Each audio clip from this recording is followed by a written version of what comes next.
Hey guys, Culver here. Welcome to another Raid Shadow Legends video. Guys, this one will be going over VRASK, an epic HP-based champion that I do think is underrated by many.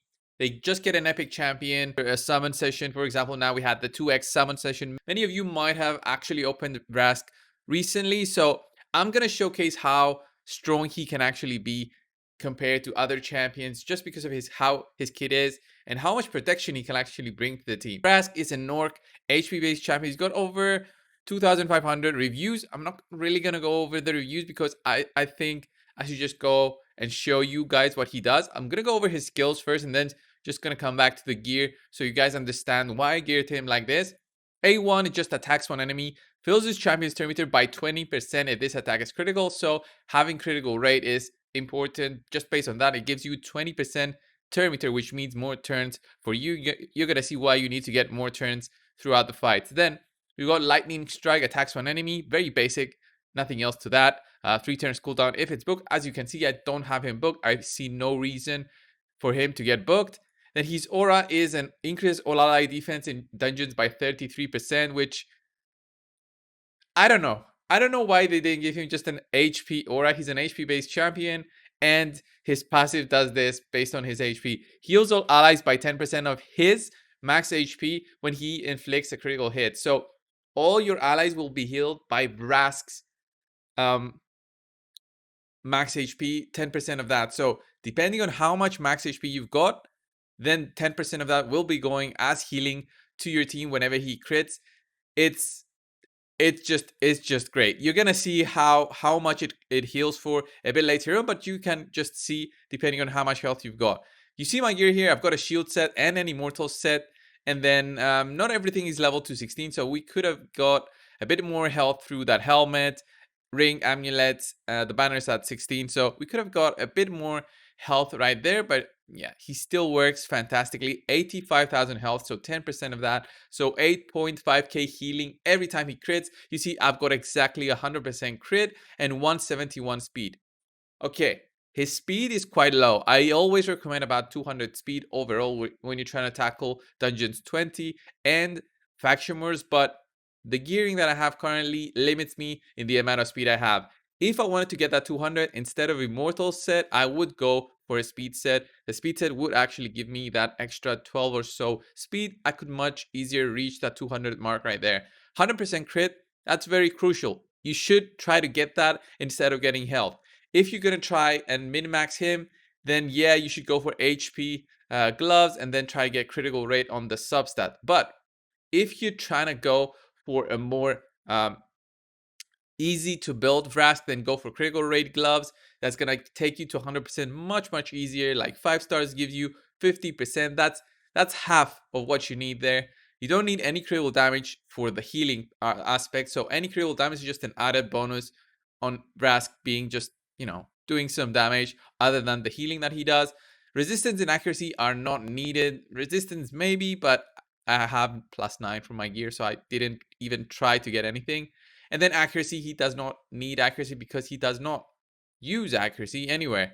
And then finally, Masteries, guys, I went for the defense tree because defense tree is very, basic. We want to get just as many counterattacks as we can. So counterattacking through retribution. And then if somebody else gets attacked, he has a chance to gain some turn meter. This turn meter can get him to get an extra turn, hopefully with that 15% boost.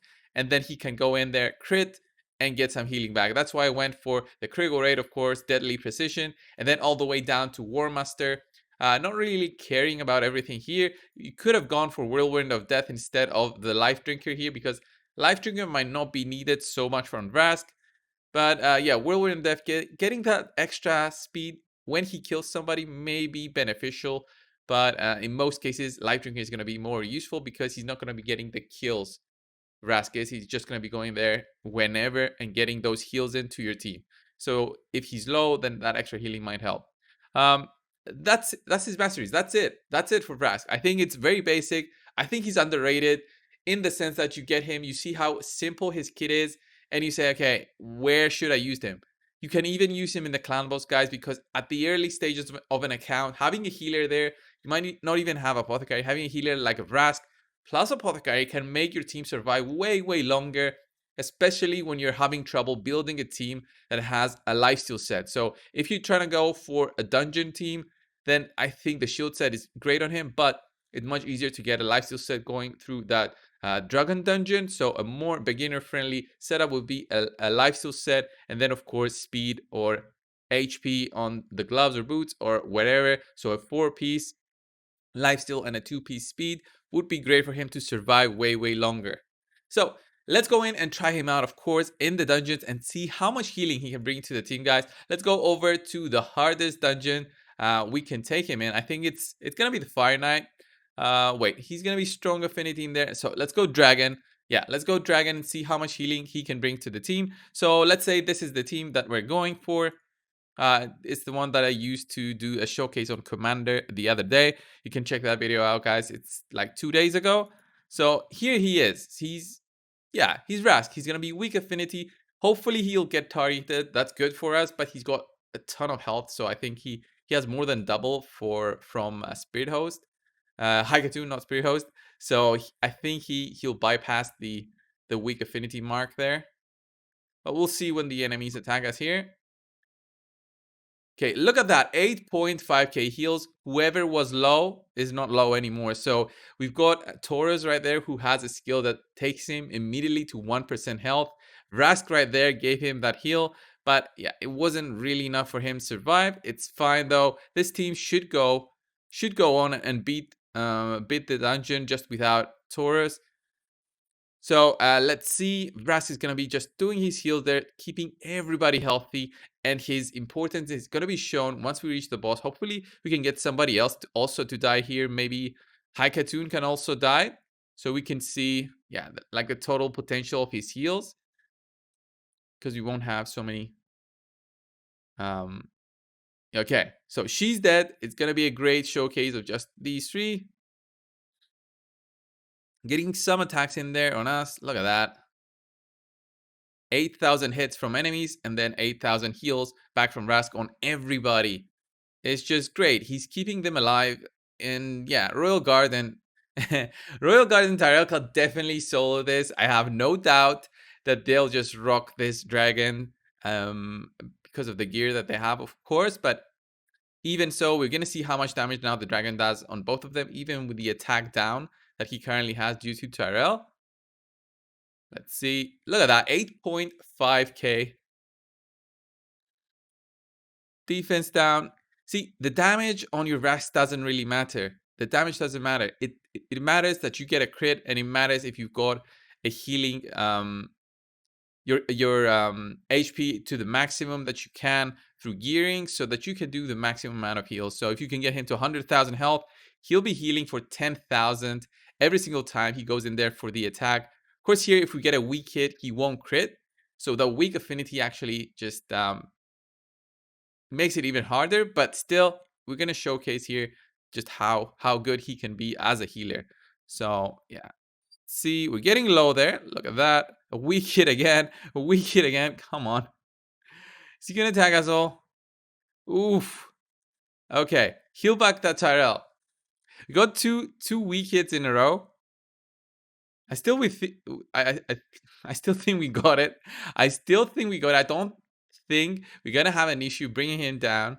Okay, he's getting that breath going, but we're gonna heal up. So he heals 2.5k with Immortal and then 8.5k. Oof. Come on, Tyrell. The dragon is not playing around.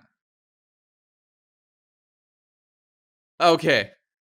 That went as worst I could have expected, but I think it's just Taurus dying in the very beginning. If we had a poisoner here going, it would have been much easier. But you saw all the heals. He kept the team alive, and it was just an amazing healing potential out of him. So guys, now we're going over to Ice Golem 20. You guys are gonna see this is my team basically. This is a very strong team. It should be able to farm Ice Golem 20 just fine because we've got that Stagnite in there. We've got a Reviver, we've got a Royal Guard with high damage and a Seer with also high damage. And the benefit that this team has is you've got a defense down, you've got an attack down, you've got big damage, and then you've got heals and revives. this team should have no problem. Even with half the gear on the damage dealers, we can still do this, but much slower, okay?